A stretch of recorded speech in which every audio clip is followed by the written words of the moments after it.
नमस्कार। प्रधानमंत्री नरेंद्र मोदी मन की बात कार्यक्रम में अपने विचार साझा करने जा रहे हैं और इस कार्यक्रम की ये 70वीं कड़ी है। आइए आपको सीधा लिए चलते हैं।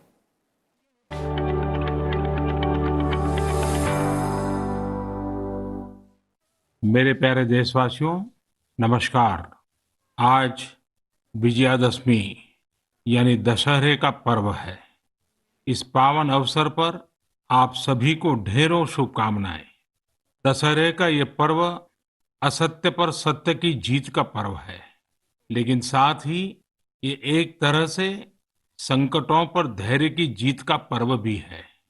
आज आप सभी बहुत संयम के साथ जी रहे हैं, मर्यादा में रहकर पर्व त्योहार मना रहे हैं। इसलिए जो लड़ाई हम लड़ रहे हैं उसमें जीत भी सुनिश्चित है। पहले दुर्गा पंडाल में मां के दर्शनों के लिए इतनी भीड़ जुट जाती थी, एकदम मेले जैसा माहौल रहता था। लेकिन इस बार ऐसा नहीं हो पाया। पहले दशहरे पर भी बड़े बड़े मेले लगते थे, लेकिन इस बार उनका स्वरूप भी अलग ही है। रामलीला का त्योहार भी उसका बहुत बड़ा आकर्षण था, लेकिन उसमें भी कुछ न कुछ पाबंदियां लगी है। पहले नवरात्र पर गुजरात के गरबा की गूंज हर तरफ छाई रहती थी। इस बार बड़े बड़े आयोजन सब बंद है। अभी आगे और भी कई पर्व आने वाले हैं।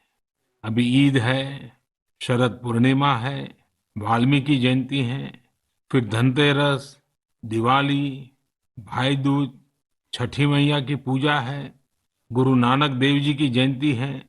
कोरोना के इस संकट काल में हमें संयम से ही काम लेना है, मर्यादा में ही रहना है। साथियों, जब हम त्योहार की बात करते हैं, तैयारी करते हैं, तो सबसे पहले मन में यही आता है कि बाजार कब जाना है, क्या क्या खरीदारी करनी है। खासकर बच्चों में तो इसका विशेष उत्साह रहता है कि इस बार त्योहार पर नया क्या मिलने वाला है। त्योहारों की ये उमंग और बाजार की चमक एक दूसरे से जुड़ी हुई है। लेकिन इस बार जब आप खरीदारी करने जाएं, तो वोकल फॉर लोकल का अपना संकल्प अवश्य याद रखें। बाजार से सामान खरीदते समय हमें स्थानीय उत्पादों को प्राथमिकता देनी है। साथियों, त्योहारों के इस हर्षोल्लास के बीच में लॉकडाउन के समय को भी याद करना चाहिए। लॉकडाउन में हमने समाज के उन साथियों को और करीब से जाना है जिनके बिना हमारा जीवन बहुत ही मुश्किल हो जाता। सफाई कर्मचारी, घर में काम करने वाले भाई बहन, लोकल सब्जी वाले, दूध वाले, सिक्योरिटी गार्ड्स, इन सब का हमारे जीवन में क्या रोल है, हमने अब भली भांति महसूस किया है। कठिन समय में ये आपके साथ थे, हम सबके साथ थे। अब अपने पर्वों में, अपनी खुशियों में भी हमें इनको साथ रखना है। मेरा आग्रह है कि जैसे भी संभव हो, इन्हें अपनी खुशियों में जरूर शामिल करिए। परिवार के सदस्य की तरह करिए। फिर आप देखिए आपकी खुशियां कितनी बढ़ जाती हैं। साथियों, हमें अपने उन जाबाज सैनिकों को भी याद रखना है जो इन त्योहारों में भी सीमाओं पर डटे हैं, भारत माता की सेवा और सुरक्षा कर रहे हैं। हमें उनको याद करके ही अपने त्योहार मनाने हैं।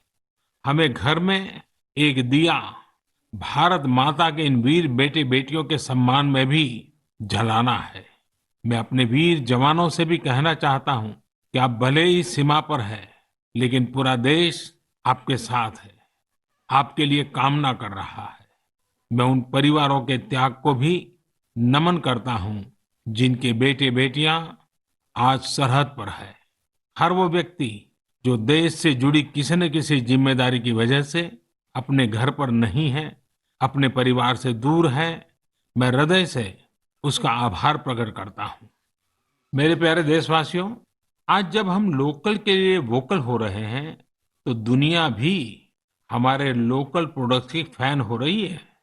हमारे कई लोकल प्रोडक्ट्स में ग्लोबल होने की बहुत बड़ी शक्ति है। जैसे एक उदाहरण है खादी का। लंबे समय तक खादी सादगी की पहचान रही है, लेकिन हमारी खादी आज इको फ्रेंडली फैब्रिक के रूप में जानी जा रही है। स्वास्थ्य के दृष्टि से ये बॉडी फ्रेंडली फैब्रिक है, ऑल वेदर फैब्रिक है, और आज खादी फैशन स्टेटमेंट तो बन ही रही है। खादी की पॉपुलैरिटी तो बढ़ ही रही है, साथ ही दुनिया में कई जगह खादी बनाई भी जा रही है। मेक्सिको में एक जगह है ओहाका। इस इलाके में कई गांव ऐसे हैं जहां स्थानीय ग्रामीण खादी बुनने का काम करते हैं। आज यहाँ की खादी ओहाका खादी के नाम से प्रसिद्ध हो चुकी है। ओहाका में खादी कैसे पहुंची, ये भी कम इंटरेस्टिंग नहीं है। दरअसल मेक्सिको के एक युवा मार्क ब्राउन ने एक बार महात्मा गांधी पर एक फिल्म देखी। ब्राउन ये फिल्म देखकर बापू से इतना प्रभावित हुए कि वो भारत में बापू के आश्रम आए और बापू के बारे में और गहराई से जाना समझा। तब ब्राउन को एहसास हुआ कि खादी केवल एक कपड़ा ही नहीं है, बल्कि ये तो एक पूरी जीवन पद्धति है। इससे किस तरह से ग्रामीण अर्थव्यवस्था और आत्मनिर्भरता का दर्शन जुड़ा है, ब्राउन इससे बहुत प्रभावित हुए। यहीं से ब्राउन ने ठाना कि वो मैक्सिको में जाकर खादी का काम शुरू करेंगे। उन्होंने मैक्सिको के ओहाका में ग्रामीणों को खादी का काम सिखाया, उन्हें प्रशिक्षित किया, और आज ओहाका खादी एक ब्रांड बन गया है। इस प्रोजेक्ट की वेबसाइट पर लिखा है द सिंबल ऑफ धर्म इन मोशन। इस वेबसाइट में मार्क ब्राउन का बहुत ही दिलचस्प इंटरव्यू भी मिलेगा। वे बताते हैं कि शुरू में लोग खादी को लेकर संदेह में थे, परंतु आखिरकार इसमें लोगों की दिलचस्पी बढ़ी और इसका बाजार तैयार हो गया। ये कहते हैं ये राम राज्य से जुड़ी बातें हैं। जब आप लोगों की जरूरतों को पूरा करते हैं तो फिर लोग भी आपसे जुड़ने चले आते हैं। साथियों, दिल्ली के कनॉट प्लेस के खादी स्टोर में इस बार गांधी जयंती पर एक ही दिन में 1 करोड़ रुपए से ज्यादा की खरीदारी हुई। इसी तरह कोरोना के इस समय में खादी के मास्क भी बहुत पॉपुलर हो रहे हैं। देश भर में कई जगह सेल्फ हेल्प ग्रुप्स और दूसरी संस्थाएं खादी के मास्क बना रहे हैं। यूपी में बाराबंकी में एक महिला है सुमन देवी जी। सुमन जी ने सेल्फ हेल्प ग्रुप की अपनी साथी महिलाओं के साथ मिलकर खादी मास्क बनाना शुरू किया। धीरे धीरे उनके साथ अन्य महिलाएं भी जुड़ती चली गई। अब वे सभी मिलकर हजारों खादी मास्क बना रही हैं। हमारे लोकल प्रोडक्ट्स की खूबी है कि उनके साथ अक्सर एक पूरा दर्शन जुड़ा होता है। मेरे प्यारे देशवासियों, जब हमें अपनी चीजों पर गर्व होता है तो दुनिया में भी उनके प्रति जिज्ञासा बढ़ती है। जैसे हमारे आध्यात्म ने, योग ने, आयुर्वेद ने पूरी दुनिया को आकर्षित किया है। हमारे कई खेल भी दुनिया को आकर्षित कर रहे हैं। आजकल हमारा मलखम्ब भी अनेकों देशों में प्रचलित हो रहा है।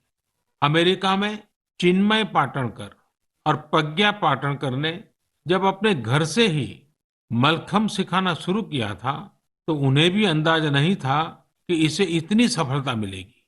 अमेरिका में आज कई स्थानों पर मलखम्ब ट्रेनिंग सेंटर्स चल रहे हैं। बड़ी संख्या में अमेरिका के युवा इससे जुड़ रहे हैं, मलखम्ब सीख रहे हैं। आज जर्मनी हो, पोलैंड हो, मलेशिया हो, ऐसे करीब 20 अन्य देशों में भी मलखम्ब खूब पॉपुलर हो रहा है। अब तो इसकी वर्ल्ड चैंपियनशिप भी शुरू की गई है, जिसमें कई देशों के प्रतिभागी हिस्सा लेते हैं। भारत में तो प्राचीन काल से कई ऐसे खेल रहे हैं जो हमारे भीतर एक असाधारण विकास करते हैं, हमारे माइंड बॉडी बैलेंस को एक नए आयाम पर ले जाते हैं। लेकिन संभवतः नई पीढ़ी के हमारे युवा साथी मलखम्ब से उतना परिचित न हो। आप इसे इंटरनेट पर जरूर सर्च करिए और देखिए। साथियों, हमारे देश में कितनी ही मार्शल आर्ट्स है। मैं चाहूंगा कि हमारे युवा साथी इनके बारे में भी जाने, इन्हें सीखें और समय के हिसाब से इनोवेट भी करें। जब जीवन में बड़ी चुनौतियां नहीं होती हैं, तो व्यक्तित्व का सर्वश्रेष्ठ भी बाहर निकलकर नहीं आता है। इसलिए अपने आप को हमेशा चैलेंज करते रहिए। मेरे प्यारे देशवासियों, कहा जाता है लर्निंग इज ग्रोइंग। आज मन की बात में मैं आपका परिचय एक ऐसे व्यक्ति से कराऊंगा जिसमें एक अनोखा जुनून है। यह जुनून है दूसरों के साथ रीडिंग और लर्निंग की खुशियों को बांटने का। ये है पोन मारियप्पन। पोन मारियप्पन तमिलनाडु के तूतुकुड़ी में रहते हैं। तूतुकुड़ी को पर्ल सिटी यानी मोतियों के शहर के रूप में भी जाना जाता है। यह कभी पांडियन साम्राज्य का एक महत्वपूर्ण केंद्र था। यहाँ रहने वाले मेरे दोस्त पोन मारियप्पन हेयर कटिंग के पेशे से जुड़े हैं और एक सैलून चलाते हैं। बहुत छोटा सा सैलून है। उन्होंने एक अनोखा और प्रेरणादायी काम किया है।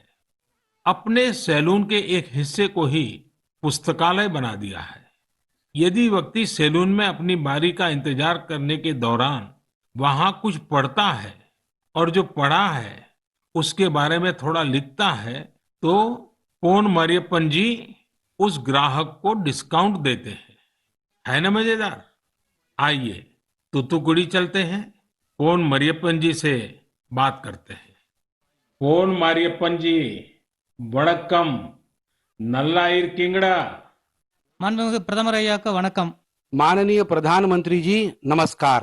வணக்கம் வணக்கம். உங்களுக்கு இந்த லைப்ரரி ஐடியா எப்படி வந்ததா? நான் 8ஆம் வகுப்பு தான் படிச்சிருக்கிறேன். மேற்கொண்டு எங்க குடும்ப சூழ்நிலை காரணமா படிக்க முடியல. எனக்கு படிச்சவங்கள பார்க்கும்போது எனக்குள்ள ஒரு வருத்தம் இருக்கும். நாமளும் ஒரு நூலகத்தை உருவாக்கி வாழ்க்கையை படிக்கணுங்கிறக்காண்டி இந்த ஒரு முயற்சி எடுத்து நான் பண்றேன். मैं 8वीं कक्षा तक पढ़ा हूँ। उसके आगे मेरी पारिवारिक परिस्थितियों के कारण मैं अपनी पढ़ाई को आगे बढ़ा न सका। जब मैं पढ़े लिखे आदमियों को देखता हूँ तब मेरे मन में एक कमी महसूस हो रही थी। इसलिए मेरे मन में ये आया कि हम क्यों न एक पुस्तकालय स्थापित करें और उससे बहुत से लोगों को ये लाभ होगा। यही मेरे लिए एक प्रेरणा बनी। உங்களுக்கு எந்த புத்தகம் பிடிக்கும்? எனக்கு திருக்குறள் ரொம்ப பிடிக்கும். मुझे तिरुकुरल बहुत प्रिय है। ஓ, உங்ககிட்ட பேசியதில் எனக்கு ரொம்ப மகிழ்ச்சி. நல்வாழ்த்துக்கள். எனக்கும் மாண்புமிகு பிரதமர் ஐயா பேசுறது ரொம்ப ரொம்ப மகிழ்ச்சியாக இருக்கிறது. मैं भी माननीय प्रधानमंत्री जी से बात करते हुए अति प्रसन्नता महसूस कर रहा हूँ। अगेन नलवाड़तुकल। நன்றிங்க ஐயா. धन्यवाद प्रधानमंत्री जी। Thank you. हमने अभी पोन मारियप्पन जी से बात की। देखिए कैसे वो लोगों के बालों को तो संवारते ही हैं, उन्हें अपना जीवन संवारने का भी अवसर देते हैं। थिरुकुरल की लोकप्रियता के बारे में सुनकर बहुत अच्छा लगा। थिरुकुरल की लोकप्रियता के बारे में आप सबने भी सुना। आज हिंदुस्तान की सभी भाषाओं में थिरुकुरल उपलब्ध है। अगर मौका मिले तो जरूर पढ़ना चाहिए। जीवन के लिए वह एक प्रकार से मार्गदर्शक है। साथियों, लेकिन आपको यह जानकर खुशी होगी कि पूरे भारत में अनेक लोग हैं जिन्हें ज्ञान के प्रसार से अपार खुशी मिलती है। ये वो लोग हैं जो हमेशा इस बात के लिए तत्पर रहते हैं कि हर कोई पढ़ने के लिए प्रेरित हो। मध्य प्रदेश के सिंगरौली की शिक्षिका उषा दुबे जी ने तो स्कूटी को ही मोबाइल लाइब्रेरी में बदल दिया है। वे प्रतिदिन अपने चलते फिरते पुस्तकालय के साथ किसी न किसी गांव में पहुंच जाती है और वहां बच्चों को पढ़ाती है। बच्चे उन्हें प्यार से किताबों वाली दीदी कहकर बुलाते हैं। इस साल अगस्त में अरुणाचल प्रदेश के निरजुली के रायो विलेज में एक सेल्फ हेल्प लाइब्रेरी बनाई गई। दरअसल यहाँ की मीना गुरुंग और दिवांग होसाई को जब पता चला कि कस्बे में कोई लाइब्रेरी नहीं है, तो उन्होंने इसकी फंडिंग के लिए हाथ बढ़ाया। आपको ये जानकर हैरानी होगी कि इस लाइब्रेरी के लिए कोई मेंबरशिप फी नहीं है। कोई भी व्यक्ति 2 हफ्ते के लिए किताब ले जा सकता है, पढ़ने के बाद उसे वापस करना होता है। ये लाइब्रेरी सातों दिन 24 घंटे खुली रहती है। आस पड़ोस के अभिभावक यह देखकर काफी खुश हैं कि उनके बच्चे किताब पढ़ने में जुटे हैं, खासकर उस समय जब स्कूलों ने भी ऑनलाइन क्लासेस शुरू कर दी हैं। वहीं चंडीगढ़ में एक एनजीओ चलाने वाले संदीप कुमार जी ने एक मिनी वैन में मोबाइल लाइब्रेरी बनाई है। इसके माध्यम से गरीब बच्चों को पढ़ने के लिए मुफ्त में बुक्स दी जाती हैं। इसके साथ ही गुजरात के भावनगर की भी 2 संस्थाओं के बारे में जानता हूं जो बेहतरीन कार्य कर रही है। उनमें से एक है विकास वर्तुल ट्रस्ट। यह संस्था प्रतियोगी परीक्षाओं की तैयारी करने वाले विद्यार्थियों के लिए बहुत मददगार है। यह ट्रस्ट 1975 से काम कर रहा है और ये 5000 पुस्तकों के साथ 140 से अधिक मैगजीन उपलब्ध कराता है। ऐसी एक संस्था पुस्तक परब है। ये इनोवेटिव प्रोजेक्ट है जो साहित्यिक पुस्तकों के साथ ही दूसरी किताबें निशुल्क उपलब्ध कराते हैं। इस लाइब्रेरी में आध्यात्मिक, आयुर्वेदिक उपचार और कई अन्य विषयों से संबंधित पुस्तकें भी शामिल है। यदि आपको इस तरह की और प्रयासों के बारे में कुछ पता है तो मेरा आग्रह है कि आप उसे सोशल मीडिया पर जरूर साझा करें। ये उदाहरण पुस्तक पढ़ने या पुस्तकालय खोलने तक ही सीमित नहीं है, बल्कि यह उस नए भारत की भावना का भी प्रतीक है जिसमें समाज के विकास के लिए हर क्षेत्र और हर तबके के लोग नए नए और इनोवेटिव तरीके अपना रहे हैं। गीता में कहा गया है, न ही ज्ञानेन सदृशम पवित्र मिह विद्यते, अर्थात ज्ञान के समान संसार में कुछ भी पवित्र नहीं है। मैं ज्ञान का प्रसार करने वाले, ऐसे नेक प्रयास करने वाले सभी महानुभावों का हृदय से अभिनंदन करता हूं। मेरे प्यारे देशवासियों, कुछ ही दिनों बाद सरदार वल्लभ भाई पटेल जी की जन्म जयंती 31 अक्टूबर को हम सब राष्ट्रीय एकता दिवस के तौर पर मनाएंगे। मन की बात में पहले भी हमने सरदार पटेल पर विस्तार से बात की है। हमने उनके विराट व्यक्तित्व के कई आयामों पर चर्चा की है। बहुत कम लोग मिलेंगे जिनके व्यक्तित्व में एक साथ कई सारे तत्व मौजूद हो। वैचारिक गहराई, नैतिक साहस, राजनीतिक विलक्षणता, कृषि क्षेत्र का गहरा ज्ञान और राष्ट्रीय एकता के प्रति समर्पण भाव। क्या आप सरदार पटेल के बारे में एक बात जानते हैं जो उनके सेंस ऑफ ह्यूमर को दर्शाती है? जरा उस लौह पुरुष की छवि की कल्पना कीजिए जो राज्य रजवाड़ों से बात कर रहे थे, पूज्य बापू के जन आंदोलन का प्रबंधन कर रहे थे, साथ ही अंग्रेजों से लड़ाई भी लड़ रहे थे, और इन सब के बीच भी उनका सेंस ऑफ ह्यूमर पूरे रंग में होता था।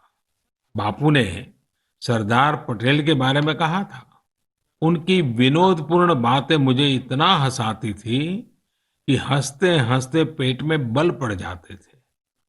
ऐसा दिन में एक बार नहीं, कई कई बार होता था।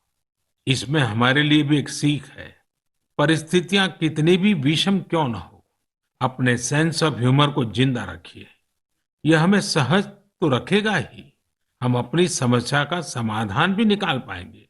सरदार साहब ने यही तो किया था।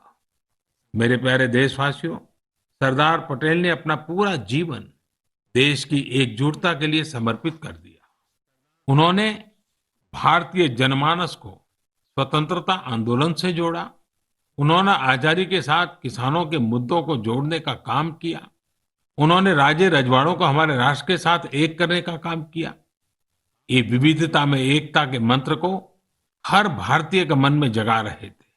साथियों, आज हमें अपनी वाणी, अपने व्यवहार, अपने कर्म से हर पल उन सब चीजों को आगे बढ़ाना है जो हमें एक करे, जो देश के एक भाग में रहने वाले नागरिक के मन में दूसरे कोने में रहने वाले नागरिक के लिए सहजता और अपनत्व का भाव पैदा कर सके। हमारे पूर्वजों ने सदियों से यह प्रयास निरंतर किए हैं। अब देखिए, केरल में जन्मे पूज्य आदि शंकराचार्य जी ने भारत की चारों दिशाओं में 4 महत्वपूर्ण मठों की स्थापना की। उत्तर में बद्रिकाश्रम, पूर्व में पुरी, दक्षिण में श्रृंगेरी और पश्चिम में द्वारिका। उन्होंने श्रीनगर की यात्रा भी की। यही कारण है कि वहां एक शंकराचार्य हिल है। तीर्थाटन अपने आप में भारत को एक सूत्र में पिरोता है। ज्योतिर्लिंगों और शक्तिपीठों की श्रृंखला भारत को एक सूत्र में बांधती है। त्रिपुरा से लेकर गुजरात तक, जम्मू कश्मीर से लेकर तमिलनाडु तक स्थापित हमारी आस्था के केंद्र हमें एक करते हैं। भक्ति आंदोलन पूरे भारत में एक बड़ा जन आंदोलन बन गया, जिसने हमें भक्ति के माध्यम से एकजुट किया। हमारे नित्य जीवन में भी ये बातें कैसे घुल गई है, जिसमें एकता की ताकत है। प्रत्येक अनुष्ठान से पहले विभिन्न नदियों का आह्वान किया जाता है। इसमें सुदूर उत्तर में स्थित सिंधु नदी से लेकर दक्षिण भारत की जीवनदायिनी कावेरी नदी तक शामिल है। अक्सर हमारे यहाँ लोग कहते हैं, स्नान करते समय पवित्र भाव से एकता का मंत्र ही बोलते हैं। गंगे च यमुने चैव गोदावरी सरस्वती नर्मदे सिंधु कावेरी जलेस्मिन् सन्निधि कुरु। इसी प्रकार सिखों के पवित्र स्थलों में नांदेड़ साहब और पटना साहब गुरुद्वारे शामिल हैं। हमारे सिख गुरुओं ने भी अपने जीवन और सत्कार्यों के माध्यम से एकता की भावना को प्रगाढ़ किया है। पिछली शताब्दी में हमारे देश में डॉक्टर बाबा साहब आम्बेडकर जैसी महान विभूतियां रही, जिन्होंने हम सभी को संविधान के माध्यम से एकजुट किया। साथियों, unity is power, unity is strength, unity is progress, unity is empowerment, united we will scale new heights. वैसे ऐसी ताकतें भी मौजूद रही हैं जो निरंतर हमारे मन में संदेह का बीज बोने की कोशिश करते रहते हैं, देश को बांटने का प्रयास करते हैं।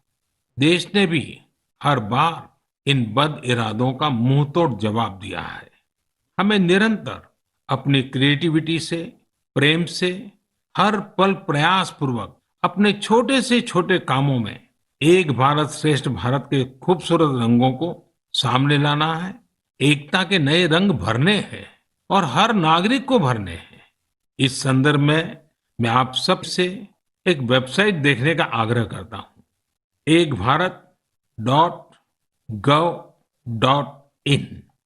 इसमें नेशनल इंटीग्रेशन की हमारी मुहिम को आगे बढ़ाने के कई प्रयास दिखाई देंगे। इसका एक दिलचस्प कॉर्नर है आज का वाक्य। इस सेक्शन में हम हर रोज एक वाक्य को अलग अलग भाषाओं में कैसे बोलते हैं यह सीख सकते हैं। आप इस वेबसाइट के लिए कंट्रीब्यूट भी करें।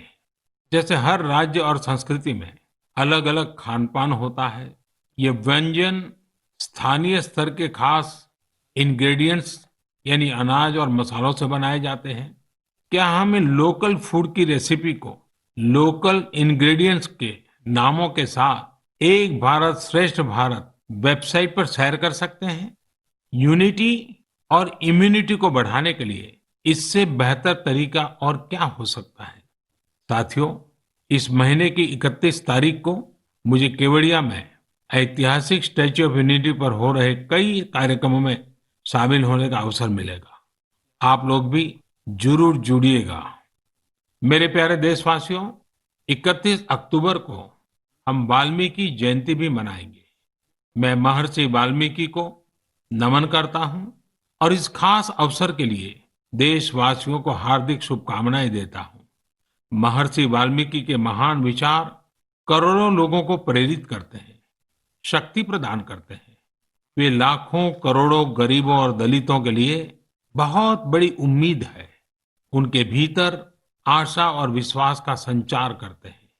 वो कहते हैं, किसी भी मनुष्य की इच्छा शक्ति अगर उसके साथ हो तो वह कोई भी काम बड़ी आसानी से कर सकता है।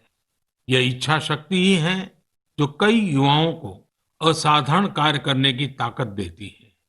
महर्षि वाल्मीकि ने सकारात्मक सोच पर बल दिया। उनके लिए सेवा और मानवीय गरिमा का स्थान सर्वोपरि है। महर्षि वाल्मीकि के आचार, विचार और आदर्श आज न्यू इंडिया के हमारे संकल्प के लिए प्रेरणा भी है और दिशा निर्देश भी है। हम महर्षि वाल्मीकि के प्रति सदैव कृतज्ञ रहेंगे कि उन्होंने आने वाली पीढ़ियों के मार्गदर्शन के लिए रामायण जैसे महाग्रंथ की रचना की। 31 अक्टूबर को भारत के पूर्व प्रधानमंत्री श्रीमती इंदिरा गांधी जी को हमने खो दिया। मैं आदरपूर्वक उनको श्रद्धांजलि देता हूं। मेरे प्यारे देशवासियों, आज कश्मीर का पुलवामा पूरे देश को पढ़ाने में महत्वपूर्ण भूमिका निभा रहा है। आज देश भर में बच्चे अपना होमवर्क करते हैं, नोट्स बनाते हैं, तो कहीं न कहीं इसके पीछे पुलवामा के लोगों की कड़ी मेहनत भी है। कश्मीर घाटी पूरे देश की करीब करीब 90% पेंसिल स्लेट लकड़ी की पट्टी की मांग को पूरा करती है और उसमें बहुत बड़ी हिस्सेदारी पुलवामा की है। एक समय में हम लोग विदेशों से पेंसिल के लिए लकड़ी मंगाते थे, लेकिन अब हमारा पुलवामा इस क्षेत्र से देश को आत्मनिर्भर बना रहा है। वास्तव में पुलवामा के ये पेंसिल स्टेट्स के बीच के गैप्स को कम कर रहे हैं। घाटी की चिनार की लकड़ी में हाई मॉइस्चर कंटेंट और सॉफ्टनेस होती है, जो पेंसिल के निर्माण के लिए उसे सबसे सुटेबल बनाती है। पुलवामा में उक्खू को पेंसिल विलेज के नाम से जाना जाता है। यहाँ पेंसिल स्लेट निर्माण की कई इकाइयां हैं जो रोजगार उपलब्ध करा रही है और इनमें काफी संख्या में महिलाएं काम करती हैं। साथियों, पुलवामा की अपनी यह पहचान तब स्थापित हुई है जब यहाँ के लोगों ने कुछ नया करने की ठानी, काम को लेकर रिस्क उठाया और खुद को उसके प्रति समर्पित कर दिया। ऐसे ही कर्मठ लोगों में से एक है मंजूर अहमद अलाई। पहले मंजूर भाई लकड़ी काटने वाले एक सामान्य मजदूर थे। मंजूर भाई कुछ नया करना चाहते थे ताकि उनके आने वाली पीढ़ियां गरीबी में न जिए। उन्होंने अपनी पुश्तैनी जमीन बेच दी और एप्पल वुडन बॉक्स यानी सेब रखने वाले लकड़ी के बक्से बनाने की यूनिट शुरू की। वे अपने छोटे से बिजनेस में जुटे हुए थे। तभी मंजूर भाई को कहीं से पता चला कि पेंसिल निर्माण में पॉपुलर वुड यानी चिनार की लकड़ी का उपयोग शुरू किया गया है। ये जानकारी मिलने के बाद मंजूर भाई ने अपनी उद्यमिता का परिचय देते हुए कुछ फेमस पेंसिल मैन्युफैक्चरिंग यूनिट्स को पॉपुलर वुडन बॉक्स की आपूर्ति शुरू की। मंजूर जी को ये बहुत फायदेमंद लगा और उनकी आमदनी भी अच्छी खासी बढ़ने लगी। समय के साथ उन्होंने पेंसिल स्लेट मैन्युफैक्चरिंग मशीनरी ले ली और उसके बाद उन्होंने देश की बड़ी बड़ी कंपनियों को पेंसिल स्लेट की सप्लाई शुरू कर दी। आज मंजूर भाई के इस बिजनेस का टर्नओवर करोड़ों में है और वे लगभग 200 लोगों को आजीविका भी दे रहे हैं। आज मन की बात के जरिए समस्त देशवासियों की ओर से मैं मंजूर भाई समेत पुलवामा के मेहनतकश भाई बहनों को और उनके परिवार वालों को उनकी प्रशंसा करता हूँ। आप सब देश के यंग माइंड्स को शिक्षित करने के लिए अपना बहुमूल्य योगदान दे रहे हैं। मेरे प्यारे देशवासियों, लॉकडाउन के दौरान टेक्नोलॉजी बेस्ड सर्विस डिलीवरी के कई प्रयोग हमारे देश में हुए हैं और अब ऐसा नहीं रहा कि बहुत बड़ी टेक्नोलॉजी और लॉजिस्टिक्स कंपनियां ही यह कर सकती है। झारखंड में ये काम महिलाओं के सेल्फ हेल्प ग्रुप ने करके दिखाया है। इन महिलाओं ने किसानों के खेतों से सब्जियां और फल लिए और सीधे घरों तक पहुंचाए।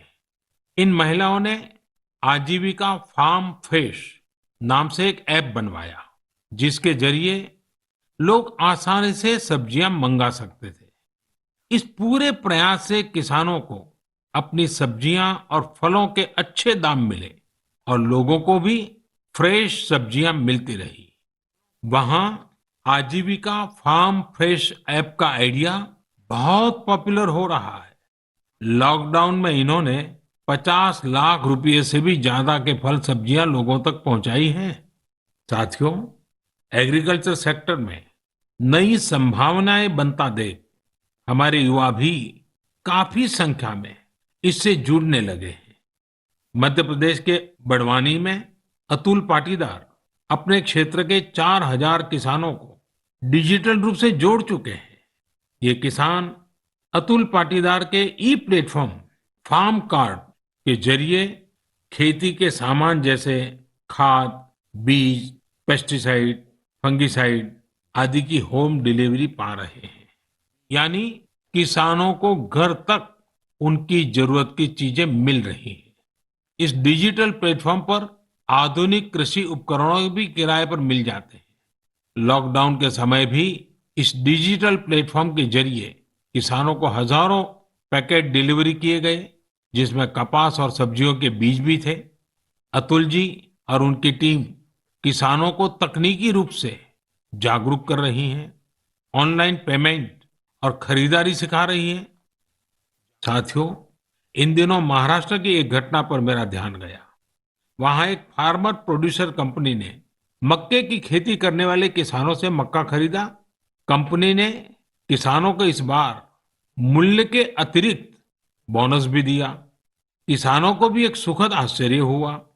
जब उस कंपनी से पूछा तो उन्होंने कहा कि भारत सरकार ने जो नए कृषि कानून बनाए हैं, अब उसके तहत किसान भारत में कहीं पर भी फसल बेच पा रहे हैं और उन्हें अच्छे दाम मिल रहे हैं।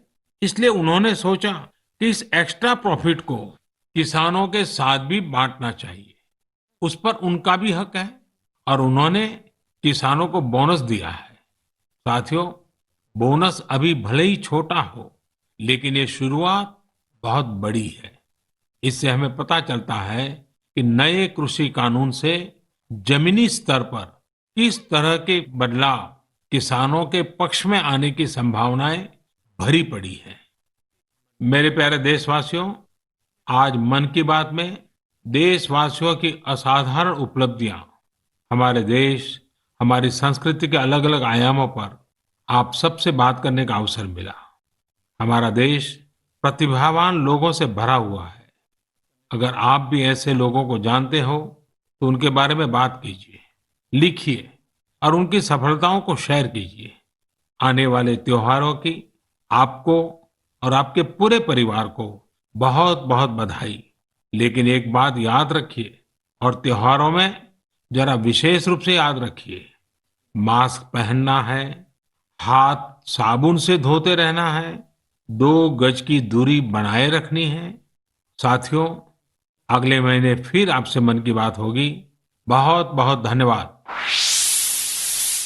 ये सीधा प्रसारण देख रहे थे आप प्रधानमंत्री नरेंद्र मोदी के मन की बात कार्यक्रम की 70वीं कड़ी का। इसी के साथ खास पेशकश में फिलहाल इतना ही। आप बने रहिए राज्यसभा टीवी के साथ। नमस्कार।